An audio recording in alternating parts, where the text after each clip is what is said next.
Okay, hello everyone, welcome you all at लोकेसर unlimited study zone. नया chapter start करेंगे आज और चैप्टर का नाम है एप्लीकेशन ऑफ इंटीग्रल। बढ़िया चैप्टर है, आराम से हो जाएगा ये चैप्टर। बस इसमें ग्राफिकल अप्रोच अच्छी लगेगी, थोड़ी सा आपको जानकारी होनी चाहिए डिफरेंट डिफरेंट ज्योमेट्रीज के, उनके इक्वेशंस की, उनके कर्व्स कैसे होने चाहिए उसकी जानकारी होनी चाहिए। तो वो मैं बताता रहूँगा आपको बीच बीच में। ओके, टॉपिक का नाम है एप्लीकेशन ऑफ इंटीग्रल।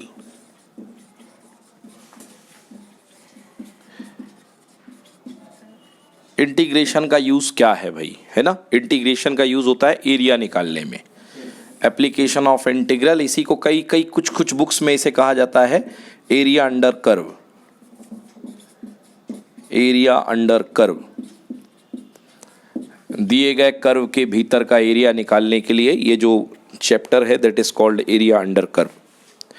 सोचिए इंडिया का जो एरिया है, वैसे तो आपने देखा होगा regular area, length into breadth, ये निकाल लेते हो, बट कभी सोचे हो कि ये इर्रेगुलर एरिया जो है अपना कंट्री का इस तरीके से गई हुई है कुछ, है ना, JNK ऑल दिस लाइक, ये ऐसा एरिया गया हुआ है, ये कैसे निकाला गया होगा इतना इर्रेगुलर एरिया?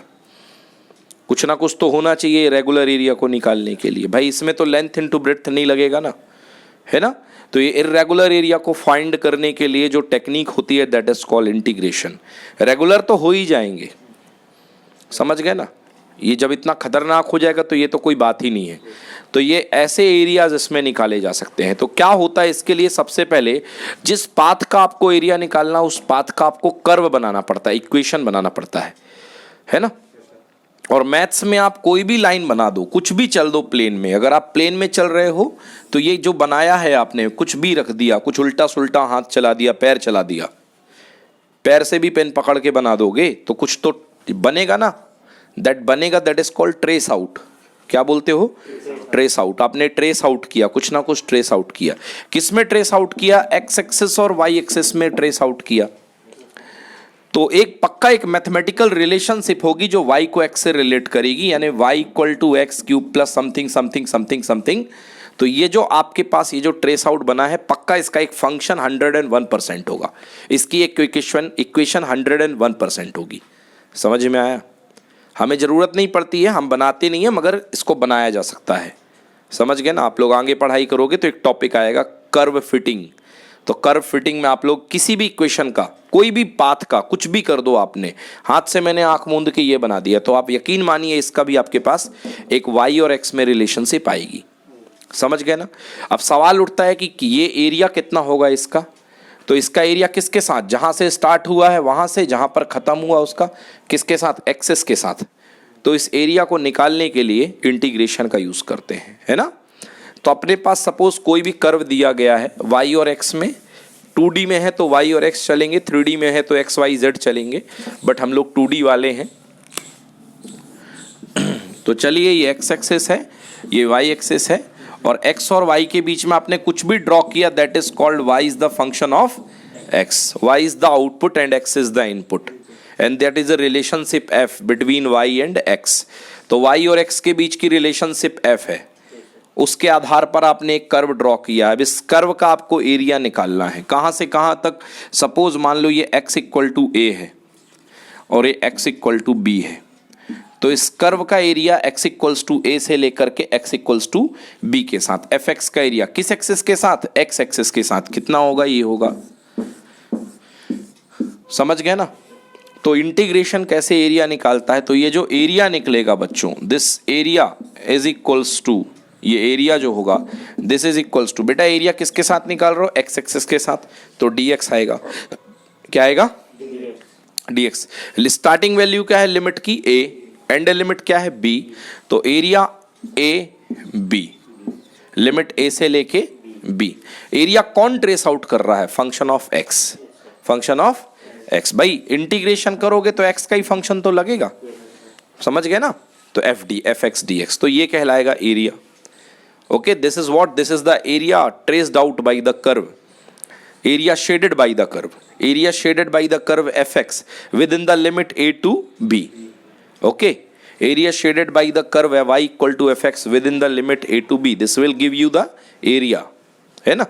ये आपको एरिया दे देगा इस यहां से लेकर के यहां तक का। तो बस इतना ही याद रखना है, लिमिट x की लगेगी, dx लगा है तो x एक्सिस के साथ एरिया मिलेगा, dy लगा है तो y एक्सिस के साथ एरिया मिलेगा। अगर इंजेक्शन x का है तो मरीज भी किस बीमारी का होना चाहिए, x का। अगर इंजेक्शन y का है, dy है, तो मरीज भी fy होना चाहिए।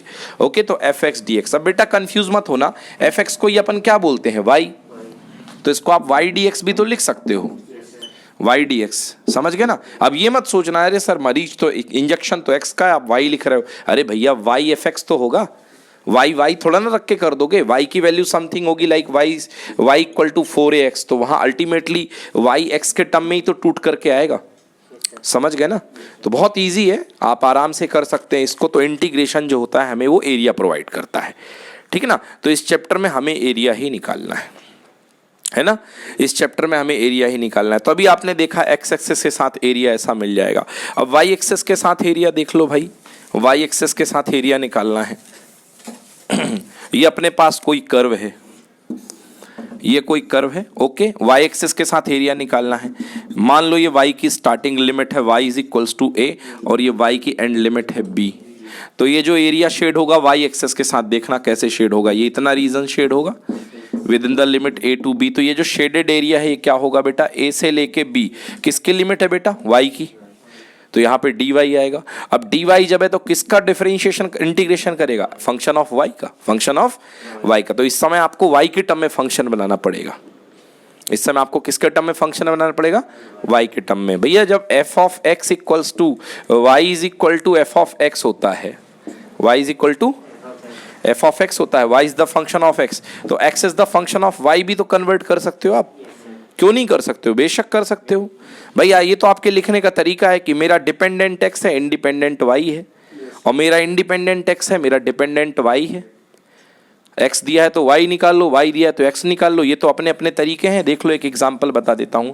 जैसे आपने कहा y equal to 2x plus 1, क्या दिख रहा है, y आउटपुट है, इनपुट क्या है, x है, मतलब x इनपुट दोगे तो आपको y मिलेगा। अब इसी को थोड़ा चेंज कर दो भाई, y माइनस 1 इक्वल टू कितना हो गया, 2x, बोलो यस और नो। तो x equal to y minus 1 upon कितना, 2, तो पलट करके लिखो और मजा आएगा, x minus y minus 1 upon 2 x equal to. अब देखिए यहाँ x किस पर डिपेंड दिख रहा है, y पर, मतलब x बन गया आउटपुट और y बन गया इनपुट। अब आप इसको लिख सकते हो x is the function of y, और पहले क्या बोल रहे थे, y is the function of x, समझ गए ना। तो ज्यादा मतलब कुछ भी नहीं, एकदम सेम कार्यक्रम है। y जहां पे dy लगा रहे हो वहां पे y का फंक्शन रखोगे, और यहाँ पे क्या आएगा, ये आएगा y का फंक्शन, तो y के साथ एरिया मिलेगा। और dx लगा रहे हो तो x का फंक्शन रखोगे तो x के साथ एरिया मिलेगा, है ना बेटा। तो यस यहाँ पे fx आ जाएगा जो पहले कर रहे थे, अभी fy आ जाएगा। अच्छा fy को अगर अपन देखो, अभी x is the function of y, तो कंफ्यूज मत होना है ना, a से लेके b x dy, हाँ। तो what is x, x is the function of y, है ना, x is the function of y, x की वैल्यू अभी आएगी, ठीक है। चलिए, तो यहां से अपना चैप्टर की ये तो थी इनिशियल थ्योरी। अब स्टार्ट करते हैं चैप्टर को सही रूप से, है ना। चैप्टर में पहला पॉइंट आ रहा है भाई कि जो चैप्टर का पहला पॉइंट अपन को सॉल्व करना है, पहला क्वेश्चन ही उठाते हैं।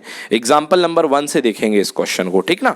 Find the area of the circle X square plus Y square equal to A square. देखिए यही क्वेश्चन है आपके एनसीईआरटी का, X square plus Y square equal to A square. Question लिख लो, find the area of the circle X square plus Y square equal to A square. Area of the circle X square plus Y square equal to A square. ये देखिए, ये है circle का area निकालना, x square plus Y square equal to A square का।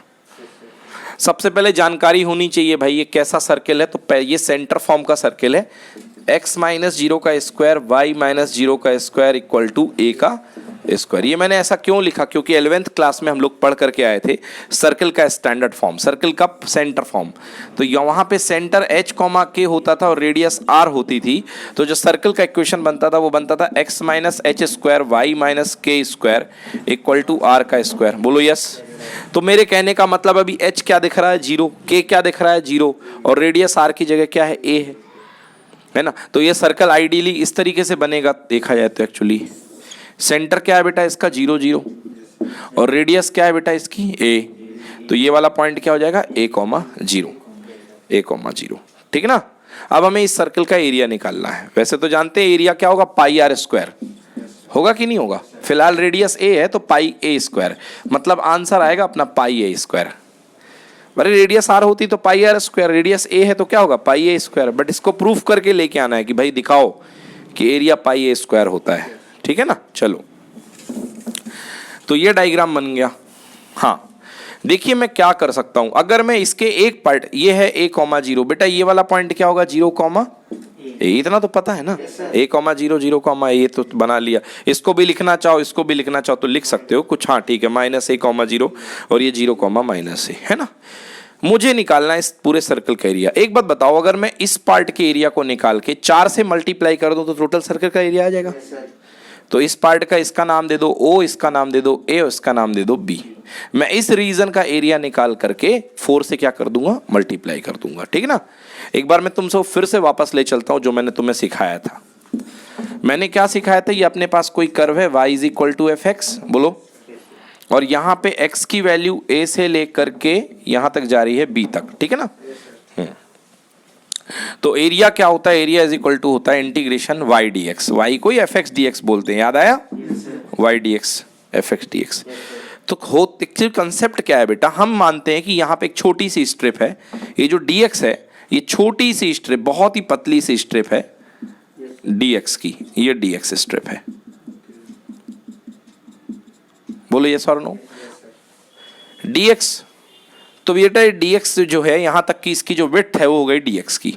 ये देखो ये जो विड्थ निकल करके आ रही है बेटा, ये विड्थ कितनी है dx, और इस पॉइंट पर हाइट हर जगह क्या होगी, y, भाई y तो होगी ना, यहाँ तक की हाइट क्या होगी y। तो y इंटू डी एक्स जो आपको देगा इस छोटी सी पट्टी का एरिया देगा, length into breadth, length into breadth, length into breadth, बोलो यस और नो। अब इस dx स्ट्रिप को हम सरकाते जाएंगे, खिसकाते जाएंगे। तो शुरुआत में dx को हम कहाँ पे रखेंगे, a पर, और धीरे धीरे धीरे धीरे dx को खसका के कहाँ पे लेके आएंगे, b पर। समझ में आया ना। हाँ तो ये स्ट्रिप वाला कंसेप्ट जो है हमारी मदद करता है। तो यहाँ पे भी मैं आपको समझाने के लिए एक छोटी सी स्ट्रिप ले लेता हूँ dx लेंथ की। ये लीजिए, ये dx लेंथ की मैंने स्ट्रिप ले ली, समझ गया ना, ले ली। अब इस पार्ट का एरिया निकालने के लिए मुझे इस dx स्ट्रिप को स्टार्टिंग कहाँ से मूव करना पड़ेगा, x में 0 से, और कहाँ तक लेके जाना पड़ेगा, a तक लेके जाना पड़ेगा ना। हाँ जाना पड़ेगा ना भाई, y वेरिएबल है तो y अपने आप छोटा छोटा होता जाएगा। मतलब जब ये स्ट्रिप यहाँ पे पहुंचेगी तो लेंथ तो इसकी dx ही रहेगी, मगर इसकी हाइट अपने आप y हो जाएगी, तो y छोटा हो जाएगा, वेरिएबल है, फंक्शन के अकॉर्डिंगली छोटा हो जाएगा। चलो तो मैं क्या लिखूंगा, तो मैं लिखूंगा area of the circle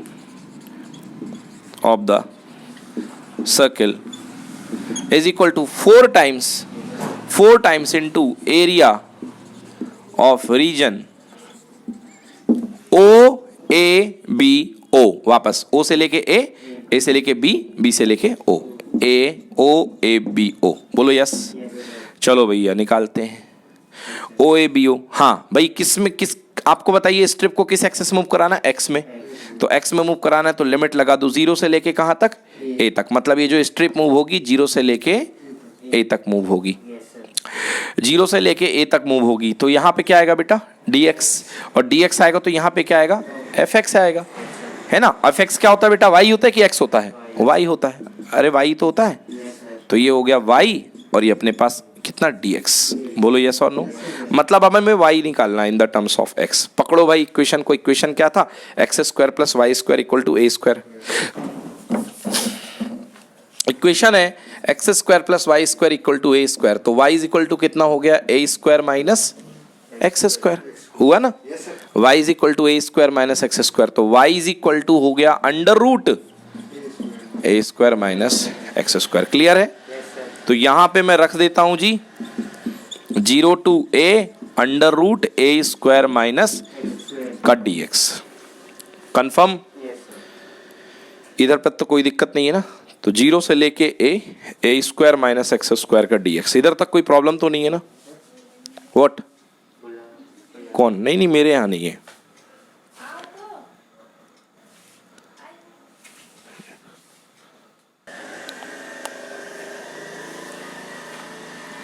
A square minus x square dx, clear हो गया। चलिए अब इसको इंटीग्रेट कर दें। है ना, ए स्क्वायर माइनस एक्स स्क्वायर। बेटा इसका डायरेक्ट फॉर्मूला होता अगर आपने याद किया हो तो, है ना। देखिए क्या होता है फॉर्मूला, मैं बता देता हूं आपको, बड़ा सा फॉर्मूला। 0 टू ए तो रहेगा ही, मैं फॉर्मूला लिखता हूं, देखिए X by two under root A square minus x square plus A square by two sine inverse X upon A. भाई चेक कर लो, यही होता है formula, X by two under root A square minus x square. अच्छा एक काम करना भूल गए, टोटल एरिया 4 से मल्टीप्लाई भी तो करना था ना यहाँ पे भी, तो यहाँ पे भी 4, यहाँ पे भी 4 और 4 चलता रहेगा। ठीक है बच्चों, और लिमिट अपनी है 0 टू ए। तो चलो भाई 4, चलो लिमिट रख दें यार, लिमिट रख दें ना। हाँ पहले अपर लिमिट पूरे में, पहले पूरे में अपर लिमिट, अपर लिमिट क्या है ए, तो ये बेटा देखो ए बाई टू और ए स्क्वायर माइनस ए स्क्वायर स्वाहा, 0 हो गया, मजे आ गए, 0 कर दो भैया, प्लस अगला A square by two sine inverse A upon A से ए कैंसिल, कितना 1, साइन इनवर्स 1, साइन 1 कहाँ पे होता, पाई बाई टू 90 डिग्री। तो बेटा यहाँ पे मैं लिखूंगा ए स्क्वायर बाई टू इंटू कितना, pi by two, A square by to ये वाला, एंड ए से A cancel, pi by two वो वाला। क्लियर हो। अगली limit 0, upper limit lower limit, तो बीच में क्या आता, माइनस साइन आता है। अब माइनस साइन लगा के लोअर लिमिट पुट करो पूरे में, ये भी 0 और साइन इनवर्स 0, ये भी 0, खेल खत्म हो गया पूरा इसका। तो हो गया बेटा देखो 4 और यहाँ पे पाई ए स्क्वायर और मल्टीप्लाइड बाई कितना, 4 से 4 कैंसिल, आंसर कितना आ गया, पाई ए स्क्वायर। होता है ना सेंट एरिया, नोट करिए इसको, ये है अपना एरिया। तो पहले लेवल में हमने देख लिया डायरेक्टली एरिया कर्व का एक्सेस के साथ में। अब देखिए दो कर्व के बीच का एरिया देखते हैं, थोड़े से एडवांस लेवल के क्वेश्चन करते हैं। एग्जाम्पल नंबर 3 देखेंगे। एग्जाम्पल नंबर 3 क्वेश्चन का कहना है find the area of the region bounded by the curve y equal to x square and line y equal to 4। तो दो कर्व आपको दिए हैं, एक है y equal to x square number 1 और दूसरी लाइन है y इक्वल टू 4। ये दो कर्व आपको दिए गए हैं। कह रहा है इसका रीजन, इनका बाउंडेड रीजन निकालो। इन दोनों कर्व के बीच में जो एरिया आ रहा है, जो बाउंड हो रहा है दोनों कर्व के बीच में एरिया, वो रीजन आपको निकालना है ना। तो पहले कर्व को आपको पहचानना पड़ेगा बेटा, y x square equal to y. अगर एक पावर डबल रहे एक पावर सिंगल रहे तो ये पैराबोला होता है। याद दिलाता हूं, इक्वेशन आपने पढ़ा था last year, x square equal to 4ay plus 4ay ऊपर y एक्सेस की तरफ माइनस 4ay नीचे y एक्सेस की तरफ। ये वही तो है, x square equal to y ही तो लिखा हुआ है ये भाई। X square equal to 4a की जगह 1 है और इंटू वाई है, तो ये है क्या अल्टीमेटली, ये तो पैराबोला ही है ना। किसकी तरफ जाएगा, y एक्सेस की तरफ। तो ऊपर वाले y एक्सेस की तरफ ये जाने वाला क्या है, पैराबोला, है ना। यस, तो ये ऊपर की तरफ जाने वाला पैराबोला है। y equal to x square क्या है, पैराबोला, ऊपर की तरफ जाने वाला। तो ये मैंने बना लिया parabola y equal to x square. 0 0 से क्यों गया, x इक्वल टू 0 रख दो, y इक्वल टू 0 आ जाएगा। देखो पुट करके देखो, 0 0 सेटिस्फाई कर रहा है कि नहीं कर रहा है, कर रहा है भाई। x इक्वल टू 0 पे y इक्वल टू 0 ही तो आ रहा है, तो 0 0 सेटिस्फाई कर रहा है, मतलब ये पैराबोला है। ठीक ना। अब थोड़ी सी इसकी प्रैक्टिस लगेगी, एकदम से नहीं आता है, हल्की हल्की प्रैक्टिस करते जाओगे तो आपको समझ में आने लगेगा कि कर्व कैसे बनाना है। आ गया अभिषेक समझ में। तो ये पहला पैराबोला हो गया। y इक्वल टू 4 क्या है, स्ट्रेट लाइन। तो y इक्वल टू 4, तो ये y इक्वल टू 1, ये y इक्वल टू 2, ये y इक्वल टू 3 और ये y इक्वल टू 4। तो ऐसे पेन चला रहे थे, थोड़ी सी और लंबी कर दो तो ये स्ट्रेट लाइन बन गई। ये बन गई y इक्वल्स टू 4। अब आपको क्या कह रहा है भाई, एरिया निकालना है। आपको क्या कह रहा है, एरिया निकालना है। तो ये शेडेड एरिया क्या अपने पास, ये पूरा का पूरा रीजन शेडेड है, ये पूरा एरिया शेडेड है। तो हमारे पास इसके दो तरीके हैं। पहला तरीका ये है कि ये जो पार्ट है, इस पार्ट का एरिया निकालो और इसको डबल कर देना। तो इसका नाम O ले लो, यहां पर छोटा सा नाम A ले लो, इसका नाम B ले लो, समझ गए ना। तो मैं लिख सकता हूं area of required area equals to 2 multiplied by area of region OABO। बोलो जी हाँ। अब देखो फील करो कैसे निकलेगा। ये देखो ये y एक्सेस में जा रहा है, ये y इक्वल टू 0 है यहाँ पे और ये लाइन ही y इक्वल टू 4 है। तो ये वाला पॉइंट क्या होगा, 0,4 होगा। तो अपना जो y के अलोंग जा रहा है वो 0 से लेके 4, तो मतलब मैं यदि यहाँ पे 0 से लेके 4 लिख रहा हूं तो मुझे यहाँ क्या लिखना पड़ेगा, dy। अब इसमें आप x के अलॉन्ग नहीं मूव कर सकते हो, क्योंकि x के अलॉन्ग मूव करोगे तो कैसे मूव करोगे, एक्सेस तो आपका बंद हो गया ना। ये देखो y एक्सेस खुला हुआ है आपका, ये देखो, तो स्ट्रिप आपकी y एक्सेस में मूव कर सकती है ना बेटा। अगर आप x एक्सेस में मूव करोगे तो आपको ये एरिया नहीं मिलेगा, आपको फिर ये एरिया मिलेगा। देखो देखो जरा, डायग्राम गंदा हो जाएगा मगर मूव करके देखो, ये देखिए, तो आपको फिर तो नीचे वाला एरिया मिलेगा ना बेटा। आपको तो चाहिए ये है, बोलो हाँ, क्यों भाई, यही चाहिए ना। तो आपको तो ये एरिया चाहिए है, तो आपको अंदर का एरिया चाहिए, तो अंदर स्ट्रिप लेनी पड़ेगी।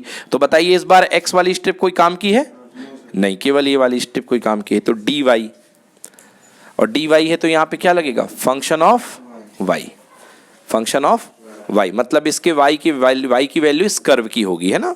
तो क्या है कर्व, ये वाला कर्व है y is equal to x square. तो चलो फंक्शन ऑफ y क्या बनेगा, एक्स स्क्वायर।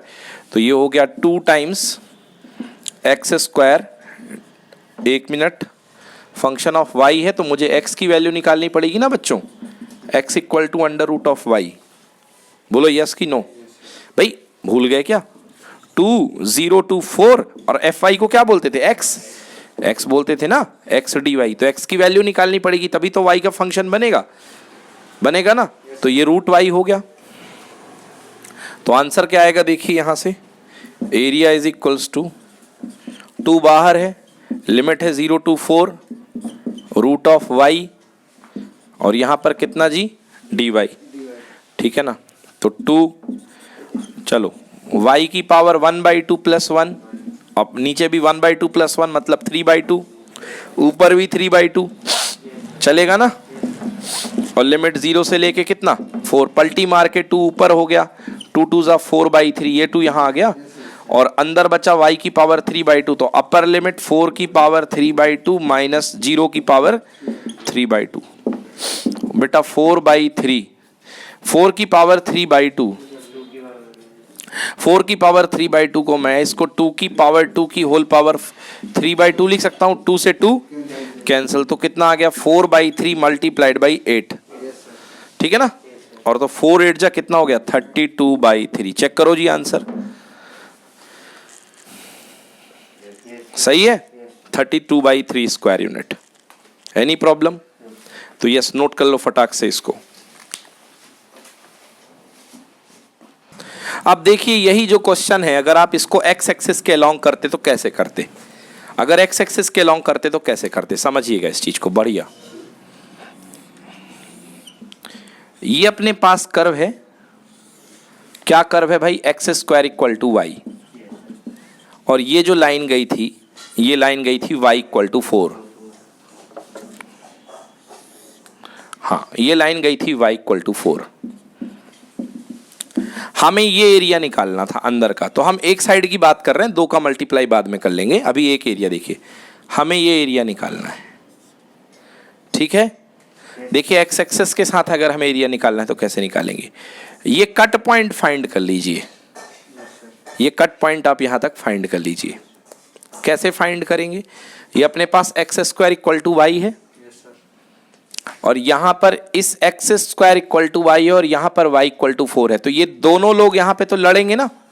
तो इस पॉइंट पर जब ये पैराबोला हटते हटते पीछे आएगा, तो इस पॉइंट पर इसका वाई किसके इक्वल हो जाएगा, 4 के इक्वल। भाई जब यहां पे मेरा 4 है तो तुम्हारा भी तो 4 ही होगा, हम दोनों जब आ रहे हैं, होगा ना कि नहीं होगा। तो यस, तो ये इक्वेशन नंबर 1 है, इक्वेशन नंबर 2 है, आपको दोनों इक्वेशन को सॉल्व करना पड़ेगा। सॉल्व 1 and 2, तो क्या होगा, x square equal to Y, x square equal to 4, तो वाई की जगह 4 रख दो, तो एक्स स्क्वायर इक्वल टू 4 हो गया। बोलो एक्स इक्वल टू कितना आ गया, प्लस माइनस 2।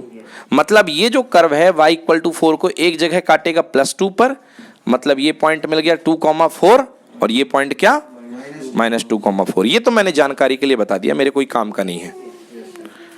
2,4 -2,4 ठीक है। देखो अब ये पॉइंट अगर 2 है तो इसके ड्रॉ करो, तो नीचे ये भी तो क्या होगा बेटा, 2,0 2,0 होगा। अब देखो अच्छी बात बता रहा हूं, आपको ये एरिया निकालना है, ये शेडेड एरिया निकालना है। तो इसका तरीका है 0 से लेकर के 0 से लेकर के 2 तक आप निकाल लो सबसे पहले लाइन का एरिया। लाइन का एरिया 0 से लेकर 2 तक किसका एरिया? लाइन का एरिया। कहाँ गई ये लाइन? ये देखो y इक्वल टू 4, सॉरी बेटा y इक्वल टू 4 है ये। तो 0 से लेके 2 तक लाइन का एरिया, कौन सी लाइन का एरिया? y इक्वल टू 4 का, उसका एरिया। कौन सा एरिया आएगा? ये एरिया आएगा। इस एरिया में से आप ये जो एरिया निकला है भैया, ये एरिया x एक्सिस के साथ कहाँ देगा? यहीं तो देगा, नीचे। बताओ माइनस करना पड़ेगा या प्लस करना पड़ेगा? बस माइनस कर दो तो ये बीच का आ जाएगा। समझ गए ना? तो इसमें डबल मेहनत लगी और अप्रोच ज्यादा लगी है। उसमें डायरेक्टली कर लिया आपने y एक्सिस में। इसमें अगर आप x एक्सिस में लेते हो तो यहां तक का लाइन का एरिया निकलेगा। वो लाइन का एरिया रेक्टेंगल बनाएगा और उस एरिया में से ये जो नीचे पैराबोला जा रहा है उसका एरिया माइनस कर दो। तो इस टोटल में से ये वाला एरिया माइनस कर दिया तो यही तो बच गया, है ना? आइए देखते हैं एरिया। देखिए बिल्कुल सही आएगा, आंसर सेम आएगा। तो इसको हम करके सॉल्व करके बता रहे हैं आपको, है ना? तो एक पॉइंट आ गया x equal two plus minus 2।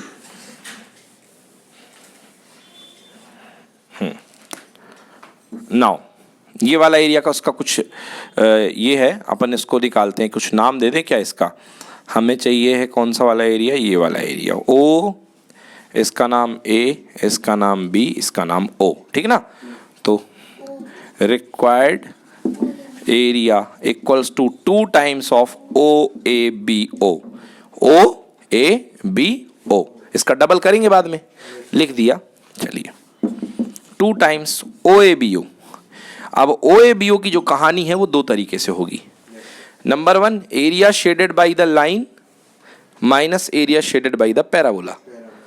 तो सबसे पहले ऊपर कौन है? लाइन है बेटा, बोलो हाँ। तो y लाइन का लिमिट क्या? 0 से लेके 2। 0 से लेके 2 तक किसकी शेडिंग? लाइन की शेडिंग।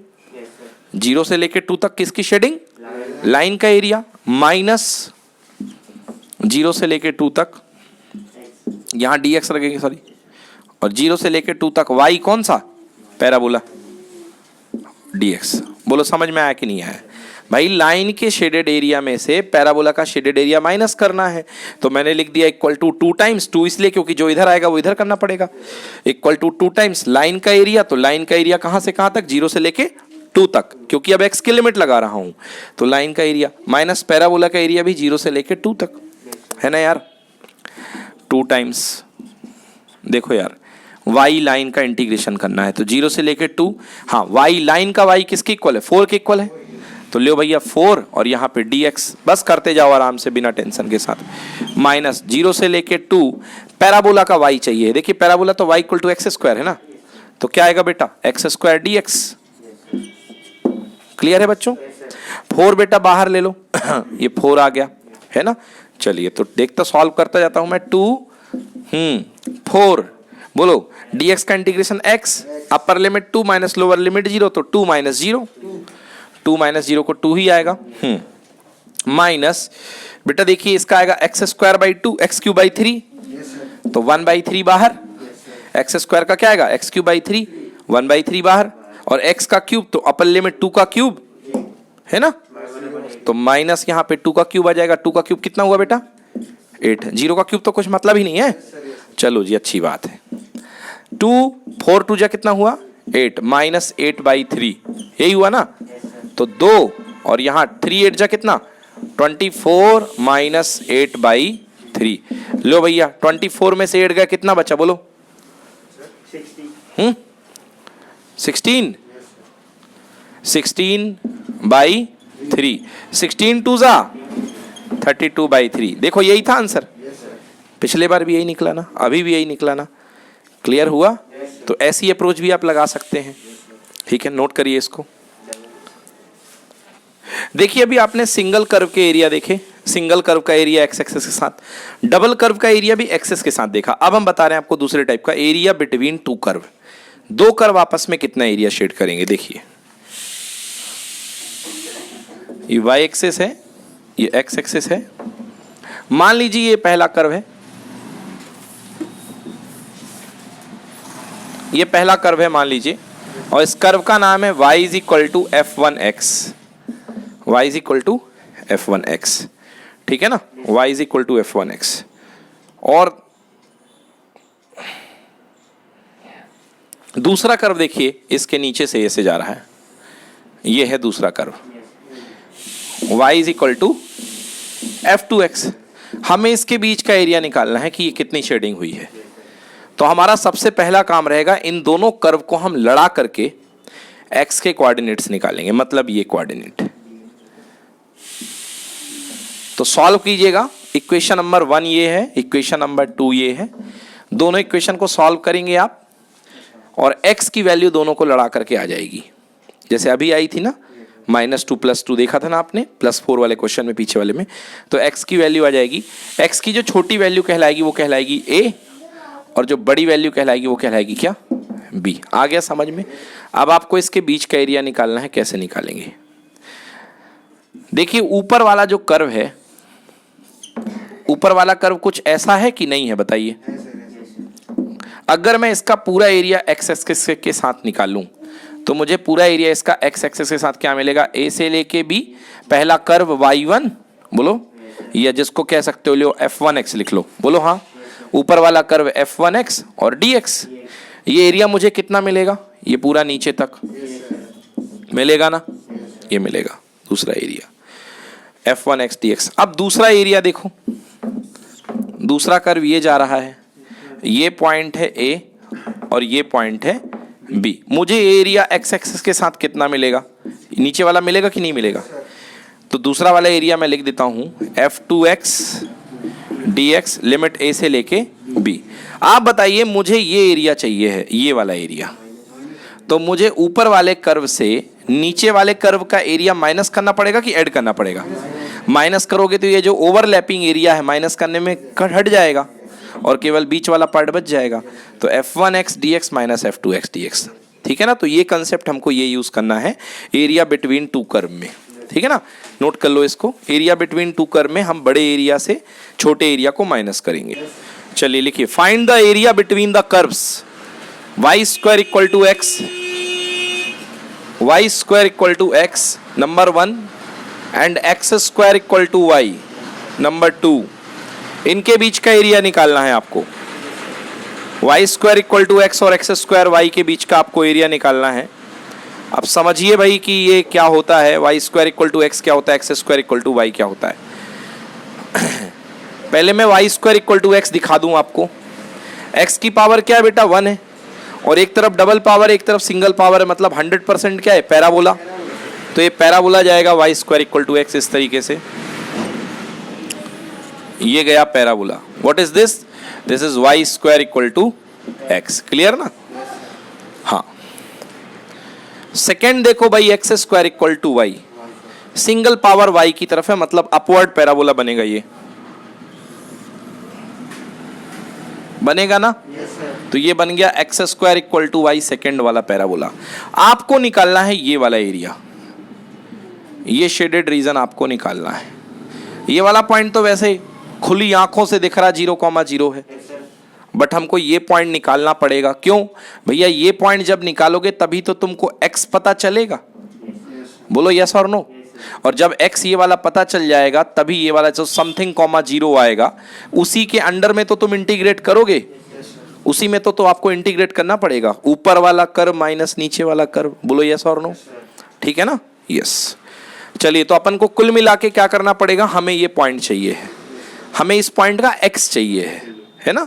तो सॉल्व करना पड़ेगा इक्वेशन नंबर 1 एंड 2 को। तो लिखेंगे सॉल्विंग 1 एंड 2 फॉर x के लिए सॉल्व करो। हाँ, तो इस दोनों पॉइंट पर दोनों के y आके दोनों के x और दोनों के y सेम होंगे। देखो कैसे निकालते हैं भाई। पहला इक्वेशन है y square equal to x है, और दूसरा इक्वेशन है x square equal to y, बोलो हाँ। तो देखिए y की वैल्यू है क्या, x स्क्वायर है ना भाई। देखो सेकेंड इक्वेशन से लिखता हूं, by second, y equal to क्या है बेटा, x स्क्वायर, और y square y equal to x square है। नहीं, फर्स्ट से लिखना पड़ेगा, सॉरी, फर्स्ट से y square equal to x है, और y की वैल्यू किसके इक्वल है, x स्क्वायर के। तो ये हो गया x स्क्वायर का होल स्क्वायर इक्वल टू कितना, x। यार ये हम कर क्या रहे हैं, इसकी फीलिंग लाओ। इसकी फीलिंग है कि दोनों पॉइंट, दोनों कर्व इस पॉइंट पे आके एक ही हो रहे हैं। तो जो तेरा एक्स है वो मेरा एक्स है, जो तेरा वाई है वो मेरा वाई है। हम लड़ा दो जिसके लिए लड़ाना हो, चाहे एक्स के लिए लड़ा दो चाहे वाई के लिए लड़ा दो, है ना। बट अपने काम का भी एक्स है, मैंने इसलिए एक्स में लड़ाया। देखो बेटा कितना हो गया, एक्स की power 4 equal to X, X की power 4 minus X equal to कितना, 0। कदापि ना काटे कि एक एक्स से एक एक्स काट दे, मैंने मना किया था ना, नहीं काटना है ना। तो चलो देखो क्यों नहीं काटा, अब यहां से एक्स कॉमन ले लो, X cube minus 1 equal to 0। तो पहला पॉइंट आया x इक्वल टू 0 और x cube minus 1 equal to 0। तो x इक्वल टू 0 और x equal to x cube equal to 1 बोले तो x इक्वल टू 1 ही तो होगा, 1 का क्यूब रूट 1। तो एक पॉइंट तो मिल गया 0x का कट पॉइंट, और दूसरा पॉइंट क्या मिल गया, 1। बोलो हाँ, 1 मिल गया, यस। तो एक पॉइंट मिल गया x और एक पॉइंट मिल गया 1। अब x की वैल्यू 0 रख करके y निकाल सकते हो, 0 का स्क्वायर 0, तो दूसरा पॉइंट भी 0 होगा। और यहाँ पे x की वैल्यू 1 रख करके तो ये वाला पॉइंट भी क्या होगा, 1,1। हमारे काम का नहीं है y कोऑर्डिनेट, बट 1,1, क्योंकि अपन x के अलोंग कर रहे हैं ना, जो भी कर रहे हैं। तो ये पॉइंट अगर आपकी जानकारी के लिए लिखना हो तो लिख लो 1,1, बट हमने काम का तो 1 है। बोलो हमारे काम का तो ये x1 है। चलो अब हमें एरिया निकालना है। देखिए ध्यान से कैसे निकालेंगे area.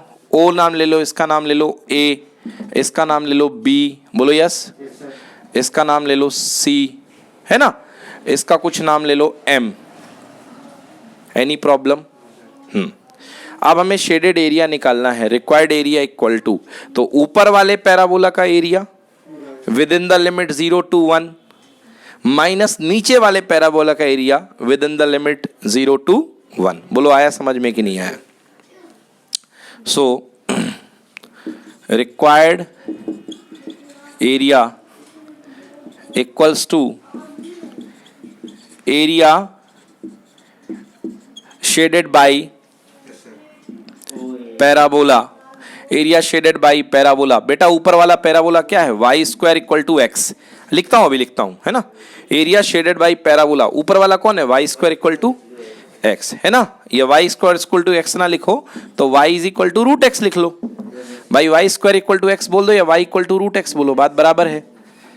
Y is equal to root x, area shaded by the parabola y is equal to root x. ऊपर वाला पैराबोला का एरिया देखो कैसा जाएगा, अलग से बना के दिखाता हूं। ये कहां तक का एरिया बेटा, देखो 0 से लेके 1 तक का area, okay, with in 0 to 1 यहां तक का एरिया क्या देखा बेटा, ये देगा पूरा। हाँ, फिर ये नीचे वाला एरिया है देखो ऐसा, तो ये एरिया कितना शेड करेगा, ये वाला। तो इसको इसमें से बाहर हटाना पड़ेगा कि जोड़ना पड़ेगा, हटाना पड़ेगा ना, तो माइनस लगेगा। Minus area shaded by parabola, कौन सा भैया, X square equal to Y, x square equal to Y, या Y equal to x square लिख लो, विद इन लिमिट 0 to 1। बोलो यस, ठीक है ना। हम ये सारा काम एक्स एक्सेस में कर रहे हैं, तो देखना बेटा, इंटीग्रेशन 0 to 1, लिमिट किसकी है, एक्स की, तो ऑपरेटर क्या लगेगा, dx। पहले ऊपर वाला पैराबोला, ऊपर वाला पैराबोला का y चाहिए है, क्योंकि यहां पे dx है तो fx चाहिए है,